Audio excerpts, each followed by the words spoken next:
All right, wow. A recent happening has kind of taken PlayStation Twitter by storm. You're seeing people making damage controls tweets. You're seeing people like make excuses, and of course, you're seeing Harman Smith not talk about it at all because I've been so busy editing my book. I actually just got back. I'll probably fire up another live stream talking about um, some book stuff here soon because I'm probably going to chill for the rest of the night. But I did not get a chance to talk about this. PlayStation's new timer. Okay? Because I don't know exactly how this works because I don't own a PlayStation, right? I'm not a cuckold, okay? But apparently PlayStation has rolled out some new DRM measures which require you to check into their service to play their games. So if you buy a game digitally on PlayStation platforms and you try to play it, like it'll do a quick check to make sure that you're legally allowed to play it. So and then it'll boot up. And of course, people are pissed because you don't own your games anymore on PlayStation. It's all just licensed out to you, right? Another L for ownership bros. Don't have this problem with Nintendo Switch. PlayStation owners are just coping and seething about the fact that they don't own their games anymore and that Sony is taking more and more draconian measures to crack down on piracy and to crack down on used games. And what's interesting about this is how little you're seeing the community make us think about it. Because when you compare something like the game key cards versus this, like the game key card is kind of it is significantly less egregious than this. Because if you actually buy a game key card, you pop it into any Switch 2, not just your own, and it's going to download the game, okay? You download it, you get a game key card, you can trade it, you can sell it, like, it still functionally works, and because of the way Nintendo is keeping the servers online indefinitely, it'll probably work for decades, okay? For comparison's sake, you can still buy old digitally purchased games on your Wii, right? You can't buy new ones, but you can buy games that you'd previously bought and downloaded onto your console, okay? Like, the Wii, a console that launched in 2007. So, for the Switch 2, right, the game key card thing is not anti-consumer. It's perfectly functional, right? You're basically just buying a cartridge that you can download that gives you access to downloading the game, like, digitally, okay? There's nothing weird about the game key card. It's not that big of a deal. And yet, like, the narrative was always that it was, like, the worst thing to ever happen to gaming and that Nintendo was taking away, like, physical ownership.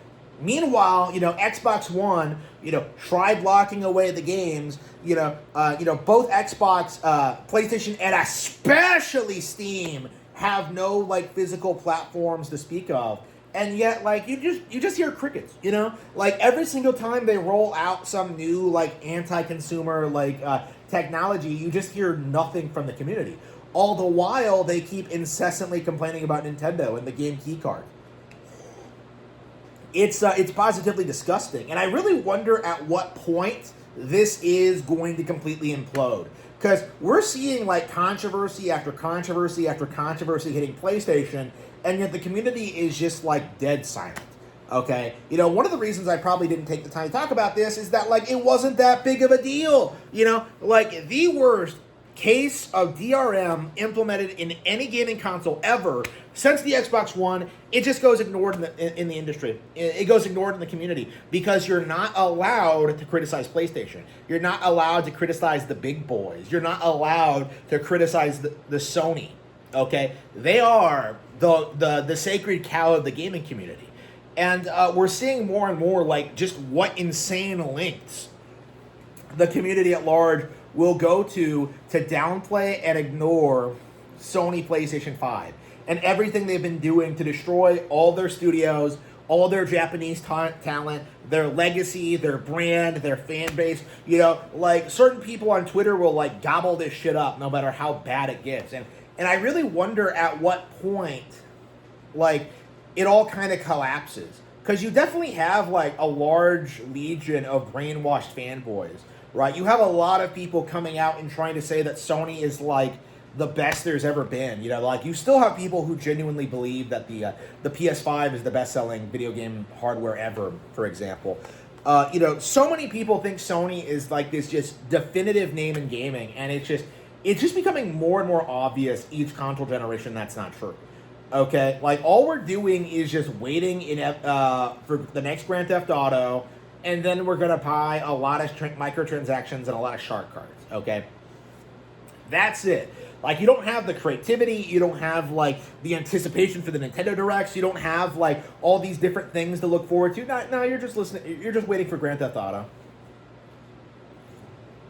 That's it. That's all you want. That's all you care about is just Grand Theft Auto. It's embarrassing. It is downright absurd just how many people are adamant that like Sony is winning. You know, because we saw this a couple of weeks back that like people were trying to tell you that the PS5 was outselling the Switch 2. And the simple fact of the matter is that wasn't true. That was never going to be true. It was a complete and total farce cooked up by Twitter users. And now that we have, like, you know, the numbers out, now that we're seeing Sony, like, make their moves and make their announcements, like, it couldn't be more obvious that the Sony PlayStation 5 cannot compete with the Switch 2 in any meaningful capacity. And so, like, entire controversies like this have to be brushed under the rug while people try and gaslight you into thinking that Tamagotchi Life is going to completely implode and going to, like, completely destroy the company. How, like, there's nothing coming out on Switch 2, and how, like, Nintendo is doomed, and how there's just so much going on with this video game release. Like, it is positively insane, like, how desperate the community is to downplay PlayStation's numerous failures. And it's not something that's going to survive the console generation, I think. Like, I think as Nintendo establishes itself more and more as a monopoly, as Xbox is phased out, as PlayStation has to keep, like, staying competitive, like, what we're going to see is just a slow, gradual shift away from this mindset, to the point where, like, younger people are probably going to look at, like, PlayStation fans, kind of like how we look at Sega fans today. How they're just desperate to validate themselves. Like, they can't admit to themselves that they backed the wrong horse. They can't admit that they lost, essentially. Like, that's kind of what we're seeing with the PlayStation audience now, is that they failed, their console is out of business, like, it's not making any money, and it's not going to get better. Like, there isn't going to be some, like, glorious return to form for PlayStation. And this is the next major step to their next downfall.